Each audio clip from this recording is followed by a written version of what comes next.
दोस्तों, स्वागत है आपका हमारे चैनल आर के वर्मा में।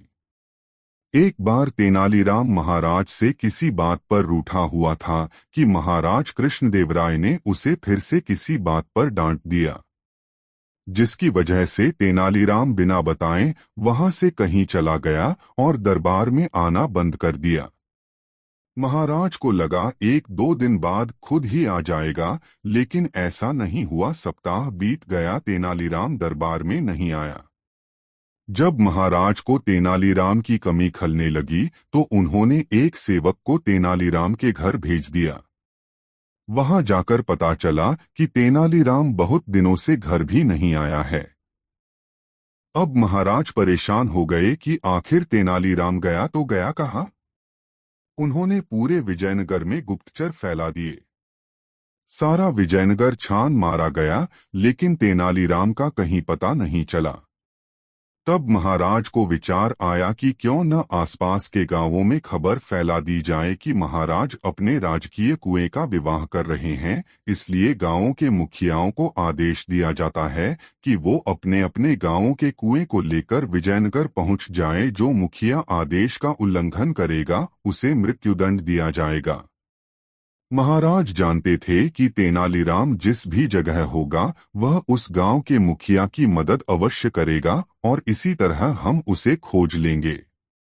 उधर महाराज की घोषणा सुनते ही तेनालीराम भी समझ गया कि ये सब उसका पता लगाने के लिए किया गया है।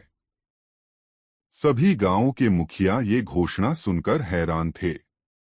वे सब सोच रहे थे कि आखिर महाराज को हो क्या गया है, भला कोई भी कहीं उठकर जाता है। तेनालीराम जिस गांव में रहता था उस गांव का मुखिया भी काफी परेशान था कि तभी तेनालीराम उसके घर पहुंच गया और बोला, मैं आपका शुक्रगुजार हूं जो आपने मुझे अपने गांव में रुकने की जगह दी।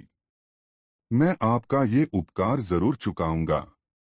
मुखिया बोला, पर कैसे? अब आप आसपास के गांवों के सभी मुखियाओं को एकत्रित कर लीजिए और मैं जैसा कहूँ आप वैसा ही करना। इस तरह मैं आपको महाराज की घोषणा का हल बताऊंगा।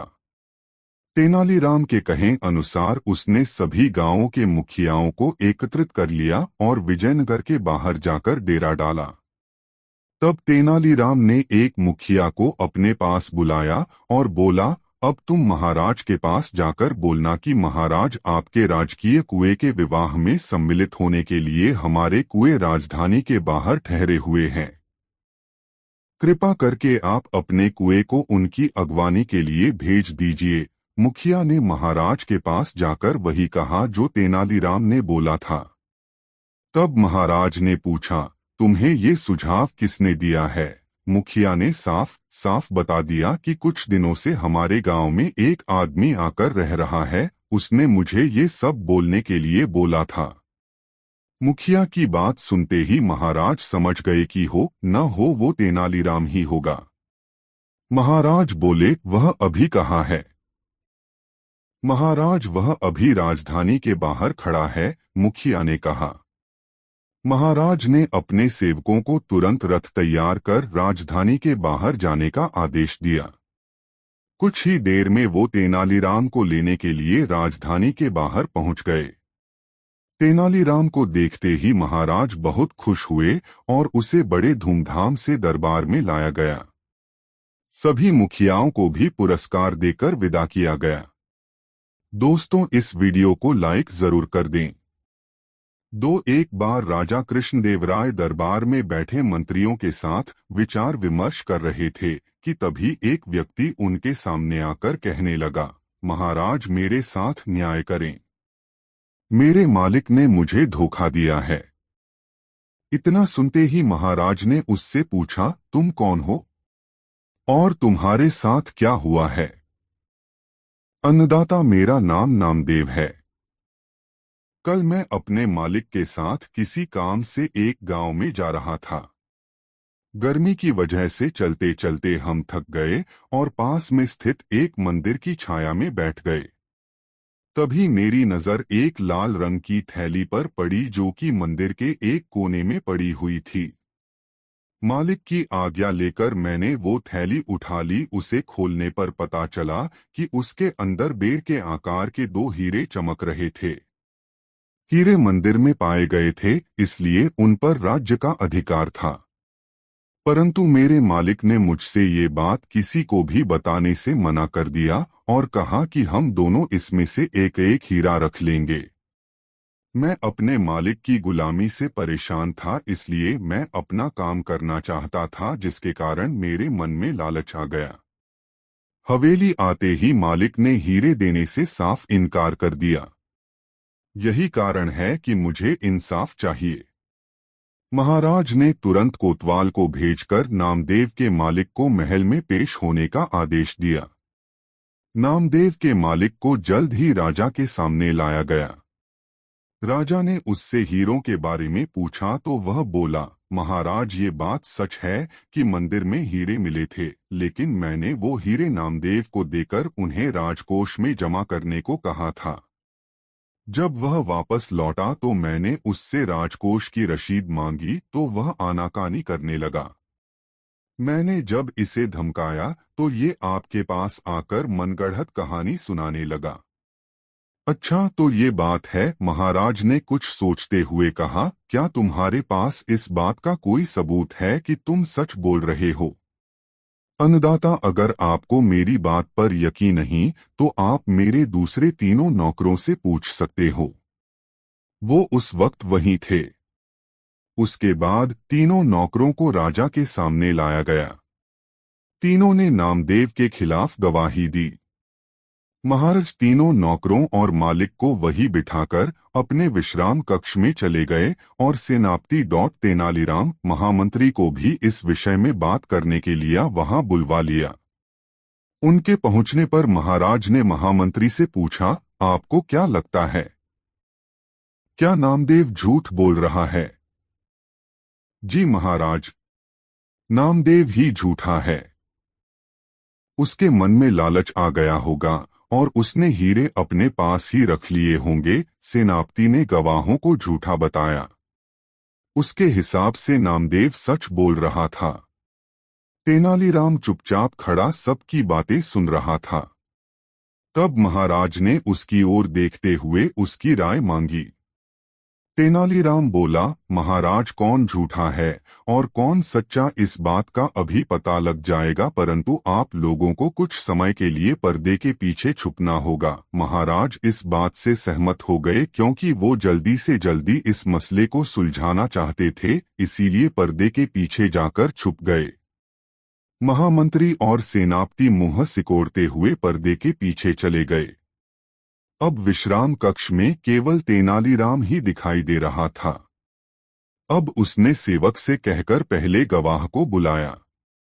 गवाह के आने पर तेनालीराम ने पूछा, क्या तुम्हारे मालिक ने तुम्हारे सामने नामदेव को हीरे दिए थे? जी हाँ।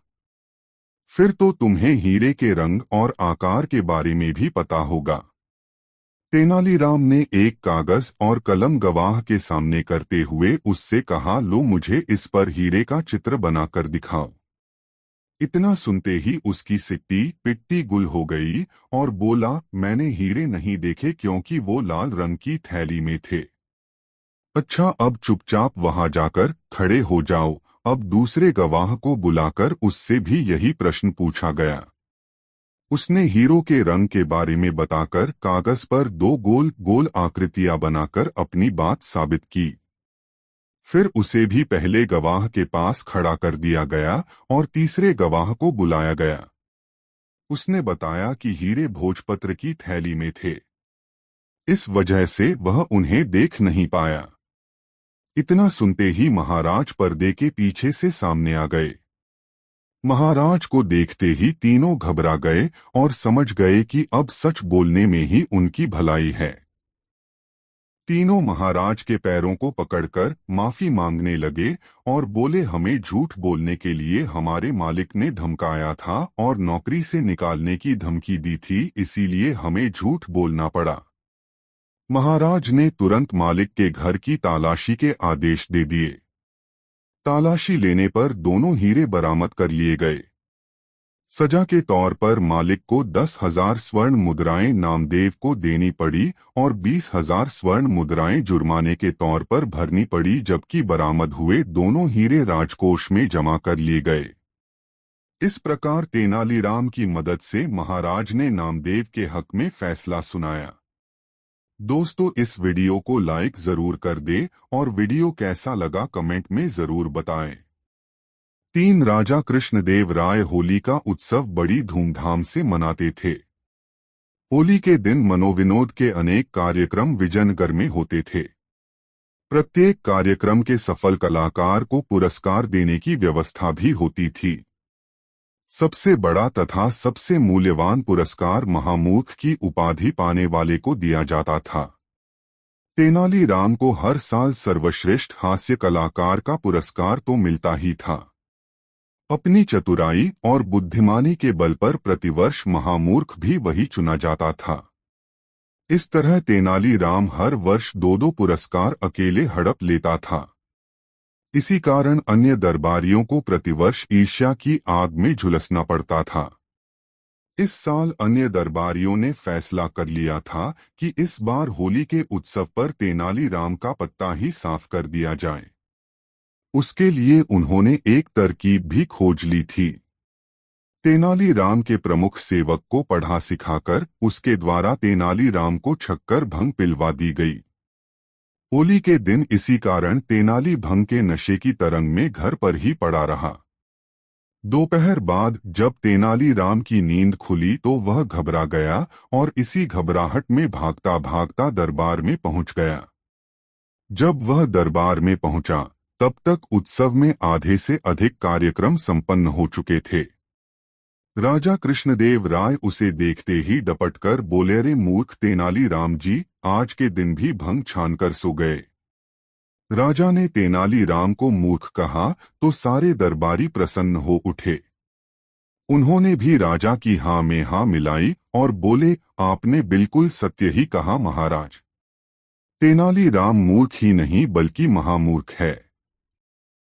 जब तेनालीराम ने सब लोगों के मुंह से यह सुना तो मुस्कुराता हुआ महाराज से बोला, धन्यवाद महाराज, आपने अपने श्रीमुख से मुझे महामूर्ख घोषित करके आज के दिन का सबसे बड़ा पुरस्कार तो मेरे लिए सुरक्षित कर ही दिया है।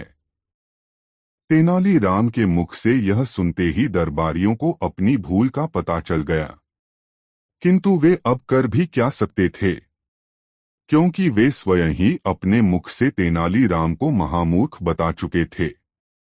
होली के अवसर पर महामूर्ख का पुरस्कार तेनालीराम हर साल की तरह फिर झपट ले गया। दोस्तों, इस वीडियो को लाइक जरूर कर दे और वीडियो कैसा लगा कमेंट में जरूर बताएं। 3 महाराजा कृष्णदेव राय एक कीमती रत्न जड़ित अंगूठी पहना करते थे। जब भी वह दरबार में उपस्थित होते तो अक्सर उनकी नजर अपनी सुंदर अंगूठी पर जाकर टिक जाती थी। राजमहल में आने वाले मेहमानों और मंत्रियों से भी वह बार बार अपनी उस अंगूठी का जिक्र किया करते थे। एक बार राजा कृष्णदेव राय उदास होकर अपने सिंहासन पर बैठे थे। तभी तेनालीराम वहां आ पहुंचे। उन्होंने राजा की उदासी का कारण पूछा। तब राजा ने बताया कि उनकी पसंदीदा अंगूठी खो गई है और उन्हें पक्का शक है कि उसे उनके 12 अंगरक्षकों में से किसी एक ने चुराया है। चूंकि राजा कृष्णदेव राय का सुरक्षा घेरा इतना चुस्त होता था कि कोई चोर उचक्का या सामान्य व्यक्ति उनके नजदीक नहीं जा सकता था। तेनालीराम ने तुरंत महाराज से कहा कि मैं अंगूठी चोर को बहुत जल्द पकड़ लूंगा। यह बात सुनकर राजा कृष्णदेव राय बहुत प्रसन्न हुए। उन्होंने तुरंत अपने अंगरक्षकों को बुलवा लिया। तेनालीराम बोले, राजा की अंगूठी आप 12 अंगरक्षकों में से किसी एक ने की है, लेकिन मैं इसका पता बड़ी आसानी से लगा लूंगा। जो सच्चा है उसे डरने की कोई जरूरत नहीं और जो चोर है वह कठोर दंड भोगने के लिए तैयार हो जाए। तेनालीराम ने बोलना जारी रखा, आप सब मेरे साथ आइए, हम सबको काली मां के मंदिर जाना है। राजा बोले, ये कर रहे हो तेनालीराम, हमें चोर का पता लगाना है, मंदिर के दर्शन नहीं कराने हैं। महाराज आप धैर्य रखिए, जल्द ही चोर का पता चल जाएगा। तेनालीराम ने राजा को सब्र रखने को कहा। मंदिर पहुंचकर तेनालीराम पुजारी के पास गए और उन्हें कुछ निर्देश दिए। इसके बाद उन्होंने अंगरक्षकों से कहा, आप सबको बारी बारी से मंदिर में जाकर मां काली की मूर्ति के पैर छूने हैं और फौरन बाहर निकल आना है। ऐसा करने से मां काली आज रात स्वप्न में मुझे उस चोर का नाम बता देंगी। अब सारे अंगरक्षक बारी बारी से मंदिर में जाकर माता के पैर छूने लगे। जैसे ही कोई अंगरक्षक पैर छूकर बाहर निकलता, तेनालीराम उसका हाथ सूंघते और एक कतार में खड़ा कर देते। कुछ ही देर में सभी अंगरक्षक एक कतार में खड़े हो गए। महाराज बोले, चोर का पता तो कल सुबह लगेगा, तब तक इनका क्या किया जाए? नहीं महाराज, चोर का पता तो ला चुका है। 7वें स्थान पर खड़ा अंगरक्षक ही चोर है। ऐसा सुनते ही वह अंगरक्षक भागने लगा, पर वहां मौजूद सिपाहियों ने उसे धर दबोचा और कारागार में डाल दिया।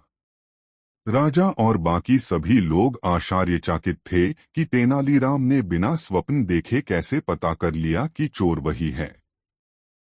तेनालीराम सबकी जिज्ञासा शांत करते हुए बोले, मैंने पुजारी जी से कहकर काली मां के पैरों पर तेज सुगंधित इत्र छिड़कवा दिया था, जिस कारण जिसने भी मां के पैर छुए उसके हाथ में वही सुगंध आ गई। लेकिन जब मैंने 7वें अंगरक्षक के हाथ महके तो उनमें कोई खुशबू नहीं थी। उसने पकड़े जाने के डर से मां काली की मूर्ति के पैर छुए ही नहीं। इसलिए यह साबित हो गया कि उसी के मन में पाप था और वही चोर है।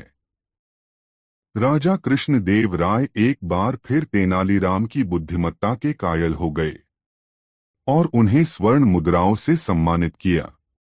दोस्तों, इस वीडियो को लाइक जरूर कर दे और वीडियो कैसा लगा कमेंट में जरूर बताएं।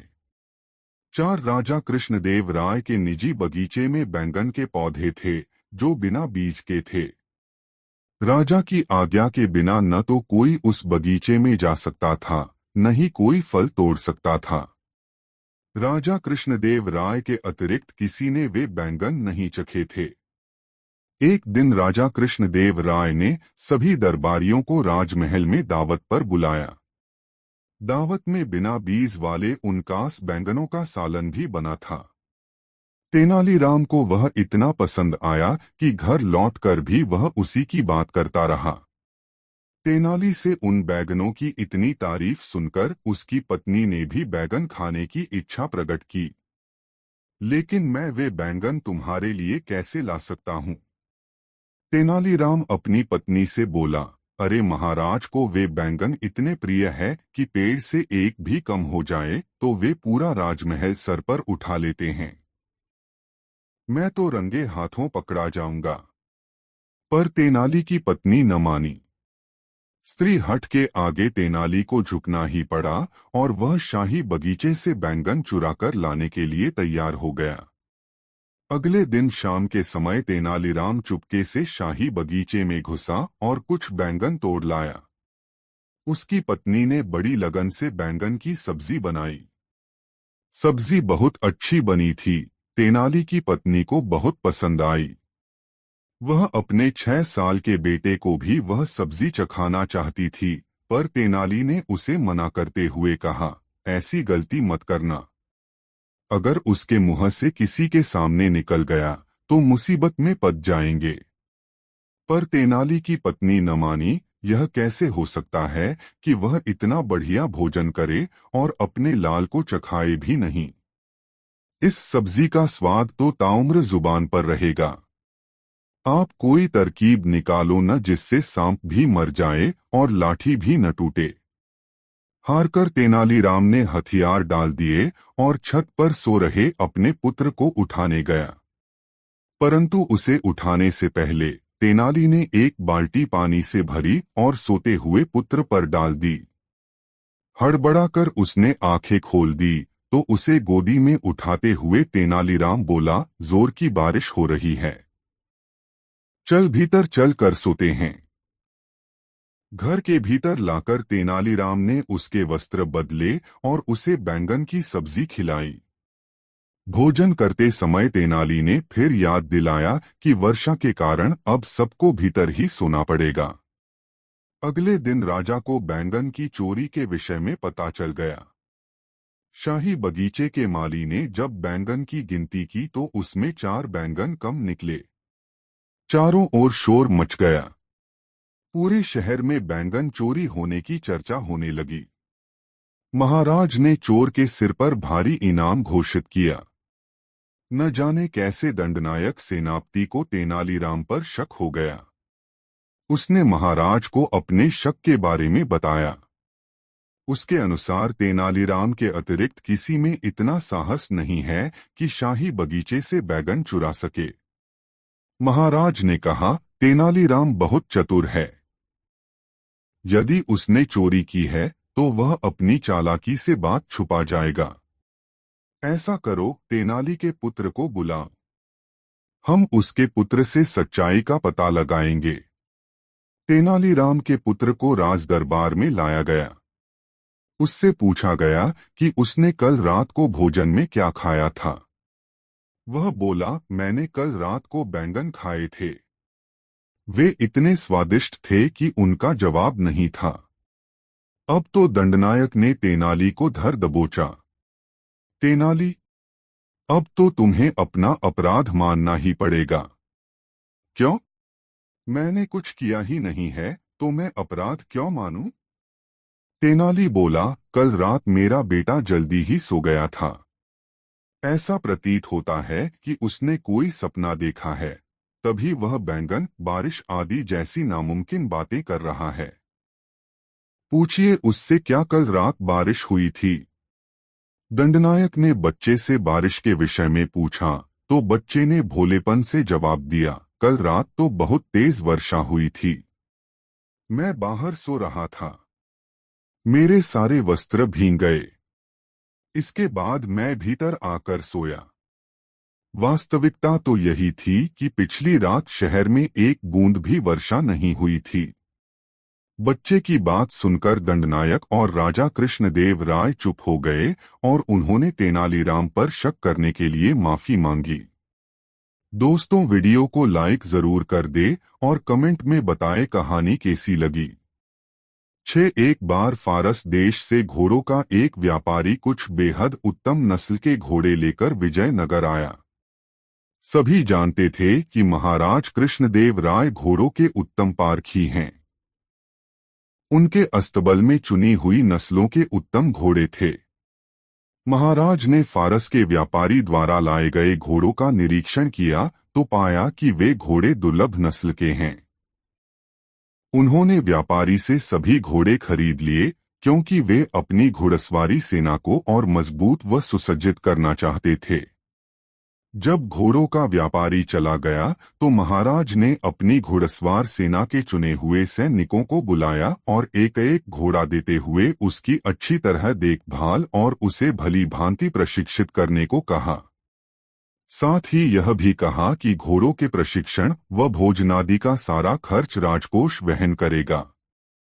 तेनालीराम को जब पता चला तो वह भी महाराज के पास पहुंचा और एक घोड़ा अपने लिए भी मांगा। उसे भी एक घोड़ा दे दिया गया। तेनालीराम ने घोड़े को घर लाकर अस्तबल में बांध दिया। लेकिन उसे न जाने क्या सूझा कि उसने अस्तबल के सामने की ओर भी दीवार उठवा दी। अब अस्तबल की स्थिति कुछ ऐसी हो गई थी कि न तो वह घोड़ा कहीं बाहर जा सकता था और न ही कोई उस अस्तबल में प्रवेश ही कर सकता था। तेनालीराम ने अस्तबल की दीवार में एक छोटी सी खिड़की छुड़वा दी थी जहां से घोड़े को दाना पानी दिया जा सके। उसी खिड़की से तेनालीराम घोड़े को हरी घास दाना पानी देता और घोड़ा भी खिड़की से अपना मुंह बाहर निकालकर उसे मुंह में दबाता और भीतर खींच लेता। घोड़े को पानी भी इसी खिड़की द्वारा पहुंचाया जाता। करीब 1 महीने बाद महाराज ने घोड़े की सुध-बुध ली और यह जानने की कोशिश की किस प्रकार उसकी देखभाल व प्रशिक्षण का काम चल रहा है। तब सभी सैनिक अपने अपने घोड़े लेकर महाराज के सम्मुख आ पहुंचे। हृष्टपुष्ट व भली भांति प्रशिक्षित घोड़ों को देख महाराज बेहद प्रसन्न हुए। लेकिन तभी उन्होंने पाया कि तेनालीराम और उसका घोड़ा कहीं दिखाई नहीं दे रहे। इधर उधर निगाहें दौड़ाते महाराज ने पूछा, तेनालीराम कहाँ है? जाओ, उससे कहो कि अपने घोड़े के साथ हमारे सामने जल्दी पेश हो। एक सैनिक तेनालीराम के घर की ओर दौड़ा और उसे महाराज का संदेश दिया कि जल्दी से जल्दी घोड़े को लेकर उनके सामने हाजिर हो जाए। लेकिन तेनालीराम अकेला ही चल दिया। उसे अकेला आया देख महाराज बोले, तुम्हारा घोड़ा कहाँ है? आज मैं सभी घोड़ों का मुआयना कर रहा हूं कि उनकी कैसी देखरेख की गई है। जाओ, अपना घोड़ा लेकर आओ। क्षमा करें महाराज, तेनालीराम बोला, आपने मुझे जो घोड़ा दिया वह घोड़ा गुस्सैल है और अड़ियल है। मैं तो उसे अपने साथ यहाँ लाना चाहता था, लेकिन मेरे लिए यह संभव नहीं हो पाया। कहकर तेनालीराम चुप हो गया। यदि ऐसा है तो मैं कुछ बहादुर सैनिकों को तुम्हारे साथ भेज देता हूँ, जो तुम्हारे साथ जाकर घोड़ा ले आएंगे। महाराज ने कहा, नहीं नहीं महाराज, ऐसा हरगिज न करिएगा। अब तक घोड़े की देखभाल मैंने की है और मैं ब्राह्मण हूँ। इसलिए अच्छा तो यह होगा कि आप किसी पंडित या पुरोहित को घोड़ा लाने के लिए मेरे साथ भेजें। होठों पर रहस्यमय मुस्कान लाते हुए तेनालीराम बोला। संयोगवश राजपुरोहित उस दरबार में उपस्थित था। वह राज परिवार में कुछ पूजा पाठ के कर्मकांड करवाने वहां आया था। सुब्बा शास्त्री नाम था राजपुरोहित का। क्या तुम तेनालीराम के साथ जाकर उसके अस्तबल से घोड़ा यहाँ ला सकते हो? महाराज ने उससे पूछा। तेनालीराम और सुब्बा की निकटता देख सुब्बा शास्त्री जलाभुना करता था और तेनालीराम को नीचा दिखाने का कोई मौका चूकना नहीं चाहता था। वह बोला, क्यों नहीं महाराज, मैं अभी जाकर घोड़ा ले आता हूँ। ऐसे एक घोड़े की तो बात ही क्या, मैं 10 बिगड़ैल गुस्सैल घोड़ों को साथ ला सकता हूँ। ठीक है, यदि ऐसा है तो आइए मेरे साथ, तेनालीराम बोला।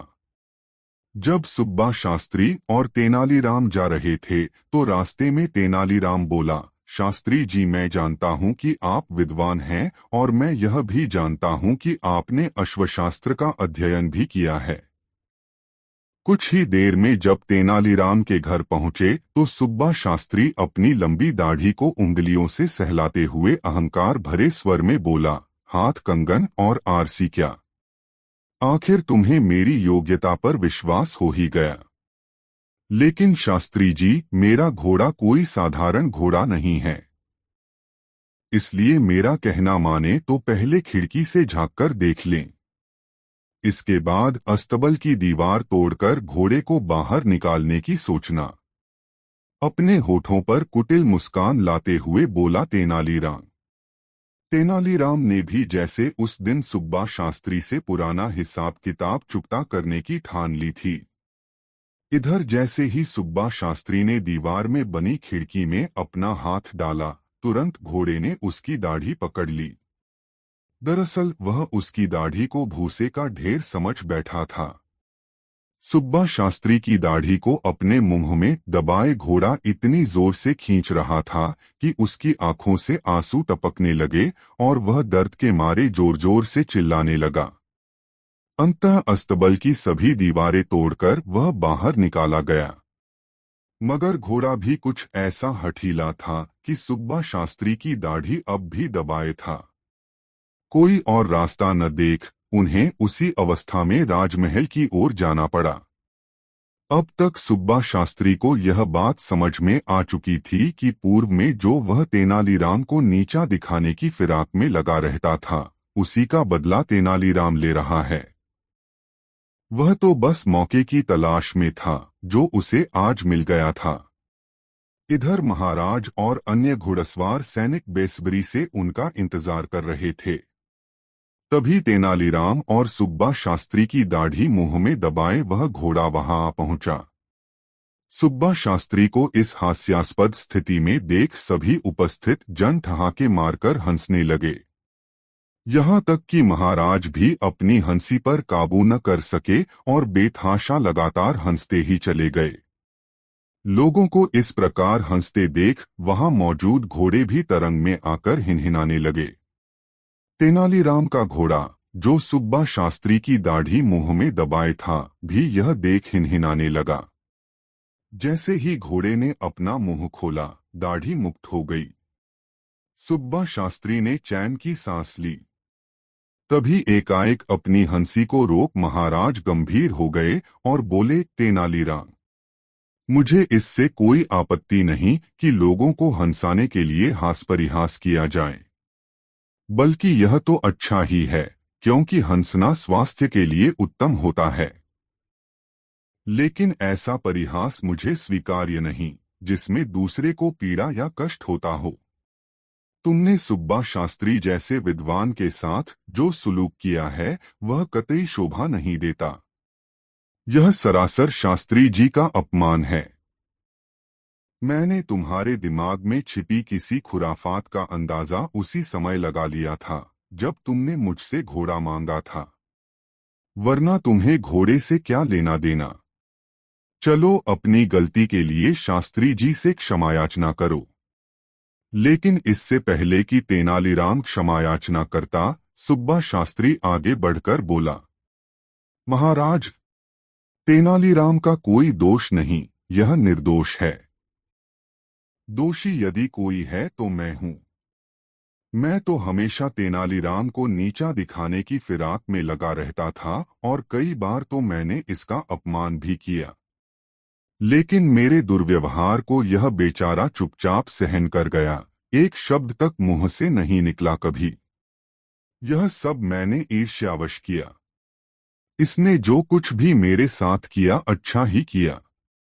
दरअसल आज जो कुछ भी हुआ उससे मेरी आंखें खुल गई हैं। तेनालीराम ने मुझे सदराह दिखाई है। अपनी बात समाप्त करते हुए सुब्बा शास्त्री ने आगे बढ़कर तेनालीराम को गले से लगा लिया। वहां उपस्थित महाराज और अन्य सभी उन दोनों को गले मिलना देख बेहद प्रसन्न हुए।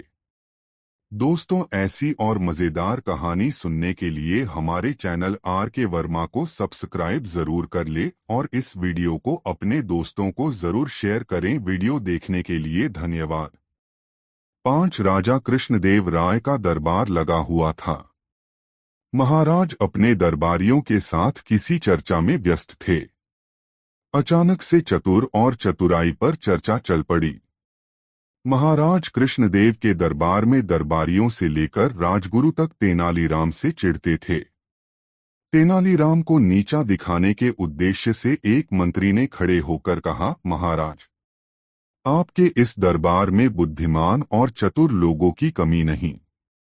यदि अवसर दिया जाए तो हम भी अपनी बुद्धिमानी सिद्ध कर सकते हैं, किंतु क्या मंत्री जी? महाराज कृष्णदेव ने आश्चर्य से पूछा। सेनापति अपने स्थान से उठकर बोला, मैं बताता हूं महाराज। मंत्री जी क्या कहना चाहते हैं? तेनालीराम के सामने किसी भी दरबारी को अपनी योग्यता सिद्ध करने की प्राथमिकता नहीं दी जाती। हर मामले में तेनालीराम आगे अड़कर चतुराई का श्रेय स्वयं ले जाते हैं। जब तक अन्य लोगों को अवसर नहीं मिलेगा, वे अपनी योग्यता कैसे सिद्ध करेंगे? सेनापति की बात सुनकर महाराज समझ गए कि सभी दरबारी तेनालीराम के विरोध में हैं। महाराज कुछ क्षण के लिए शांत होकर सोचने लगे। तभी उनकी दृष्टि कोने में लगी ठाकुर जी की प्रतिमा पर गई। प्रतिमा के सामने जलती धूप बत्ती को देखकर राजा को सभी दरबारियों की परीक्षा लेने का उपाय सूझ गया। उन्होंने फौरन कहा, आप सभी को अपनी योग्यता सिद्ध करने का एक अवसर अवश्य दिया जाएगा, और जब तक आप सभी अपनी योग्यता सिद्ध नहीं कर देते तेनालीराम भी बीच में नहीं आएगा। यह सुनकर सभी दरबारी बड़े प्रसन्न हुए। ठीक है महाराज, कहिए हमें क्या करना है? राजा ने धूप बत्ती की और इशारा करते हुए कहा, मुझे 2 हाथ धुआं चाहिए। जो भी दरबारी ऐसा कर पाया उसे तेनालीराम से भी अधिक बुद्धिमान और चतुर समझा जाएगा। राजा कृष्णदेव की बात सुनकर सभी दरबारी आपस में फुसफुसाने लगे कि यह कैसा मूर्खतापूर्ण कार्य है। भला धुआं भी कभी नापा जा सकता है। एक एक कर सभी दरबारी अपनी अपनी युक्ति लगाकर धुआं नापने में लग गए। कोई दोनों हाथों में धुआं नापने की कोशिश करता, किंतु धुआं हाथों से निकल लहराता हुआ ऊपर की तरफ निकल जाता।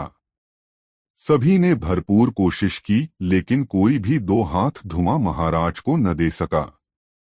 जब सभी दरबारी थक कर बैठ गए तो एक दरबारी बोला, महाराज, धुआं नापना हमारी दृष्टि में असंभव कार्य है। हाँ, यदि तेनालीराम ऐसा कर पाए तो हम उसे अपने से भी चतुर मान लेंगे, किंतु वह ऐसा नहीं कर पाए तो आप उसे हमारे समान ही समझेंगे। राजा मंद मंद मुस्कुराते हुए बोले, क्यों तेनाली, क्या तुम्हें यह चुनौती स्वीकार है?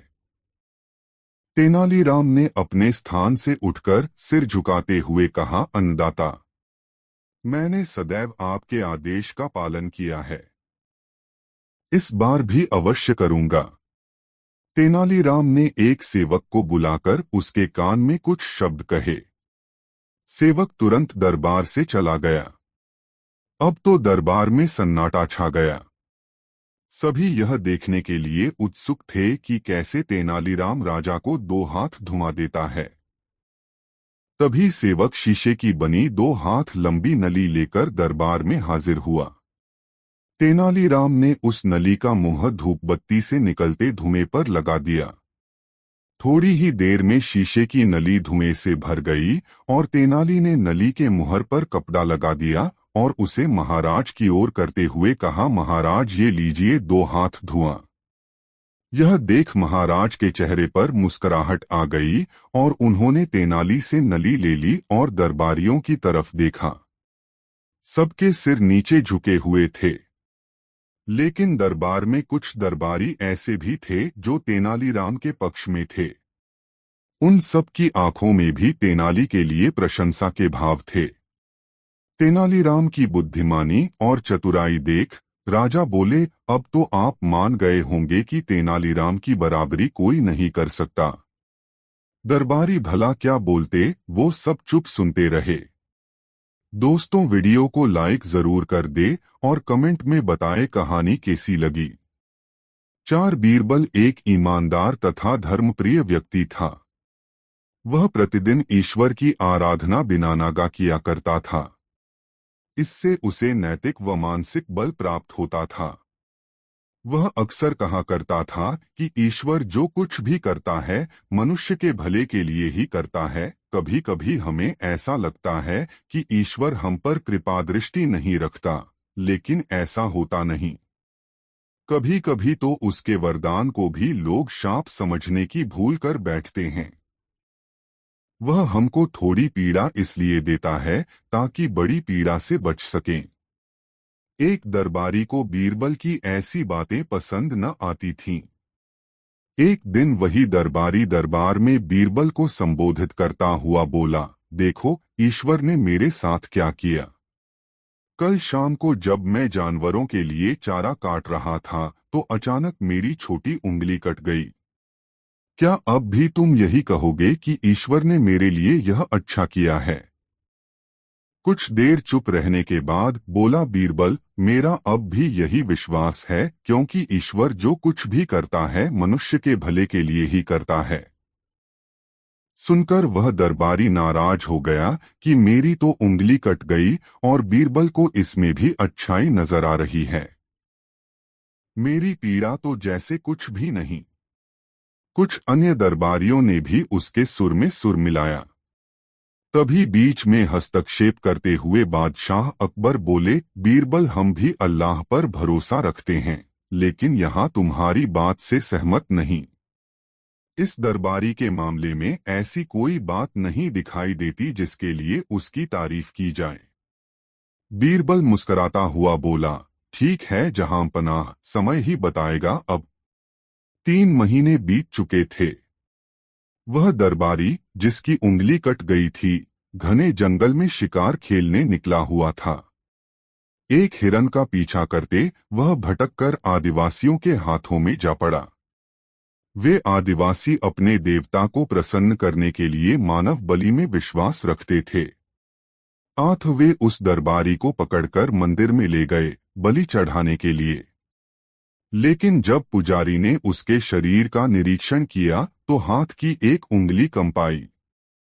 नहीं, इस आदमी की बलि नहीं दी जा सकती, मंदिर का पुजारी बोला। यदि 9 उंगलियों वाले इस आदमी को बलि चढ़ा दिया गया तो हमारे देवता बजाय प्रसन्न होने के क्रोधित हो जाएंगे। अधूरी बलि उन्हें पसंद नहीं। हमें महामारियों, बाढ़ या सूखे का प्रकोप झेलना पड़ सकता है, इसलिए इसे छोड़ देना ही ठीक होगा। और उस दरबारी को मुक्त कर दिया गया। अगले दिन वह दरबारी दरबार में बीरबल के पास आकर रोने लगा। तभी बादशाह भी दरबार में आ पहुंचे और उस दरबारी को बीरबल के सामने रोता देखकर हैरान रह गए। तुम्हें क्या हुआ, रो क्यों रहे हो? अकबर ने सवाल किया। जवाब में उस दरबारी ने अपनी आपबीती विस्तार से कह सुनाई। वह बोला, अब मुझे विश्वास हो गया है कि ईश्वर जो कुछ भी करता है मनुष्य के भले के लिए ही करता है। यदि मेरी उंगली न कटी होती तो निश्चित ही आदिवासी मेरी बलि चढ़ा देते। इसीलिए मैं रो रहा हूं, लेकिन ये आंसू खुशी के हैं। मैं खुश हूं क्योंकि मैं जिंदा हूं। बीरबल के ईश्वर पर विश्वास को संदेह की दृष्टि से देखना मेरी भूल थी। अकबर ने मंद मंद मुस्कराते हुए दरबारियों की ओर देखा, जो सिर झुकाए चुपचाप खड़े थे। अकबर को गर्व महसूस हो रहा था कि बीरबल जैसा बुद्धिमान उसके दरबारियों में से एक है। दोस्तों, कहानी कैसी लगी कमेंट में जरूर बताएं। 5 एक मंत्री की उदास शक्ल देख बादशाह अकबर ने उसकी उदासी का कारण पूछा। तब मंत्री बोले कि आप सारे महत्वपूर्ण कार्य बीरबल को सौंपकर उसे महत्ता देते हैं, जिस कारण हमें अपनी प्रतिभा साबित करने का मौका ही नहीं मिलता है। इस बात को सुनकर अकबर ने उस मंत्री को 3 रुपए दिए और कहा कि आप बाजार जाकर इन 3 रुपयों को 3 चीजों पर बराबर बराबर खर्च करें, यानी हर एक चीज पर 1 रुपए।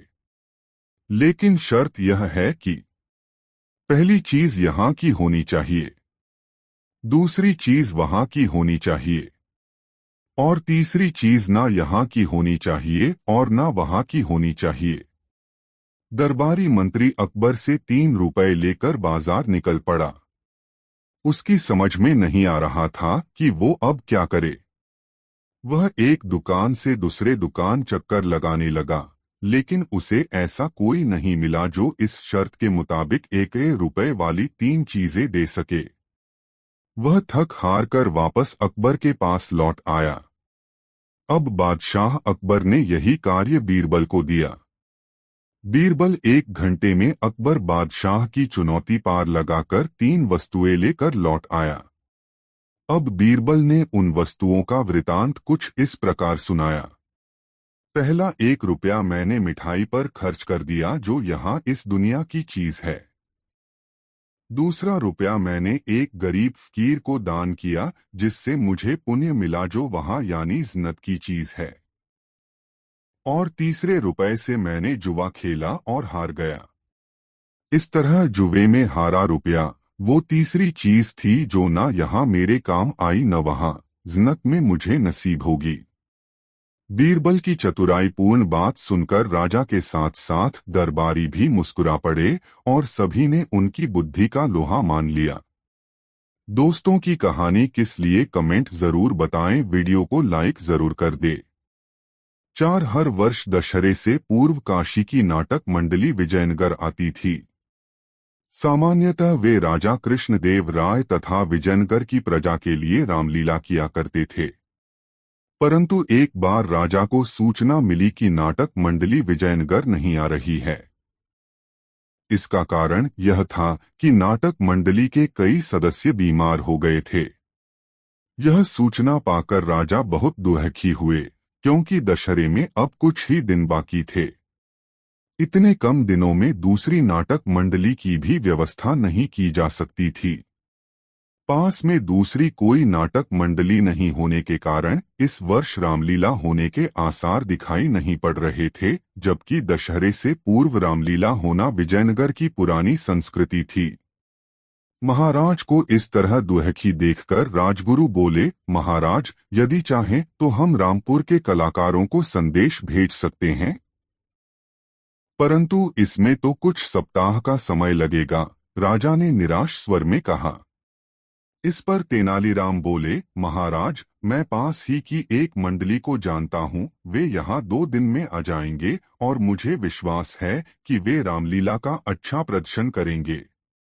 यह सुनकर राजा प्रसन्न हो गए और तेनालीराम को मंडली को बुलाने की जिम्मेदारी सौंप दी गई। साथ ही मंडली के रहने व खाने पीने की व्यवस्था का भार भी तेनाली के ही सुपुर्द कर दिया गया। शीघ्र ही रामलीला के लिए सारी व्यवस्था होनी शुरू हो गई। रामलीला मैदान को साफ किया गया।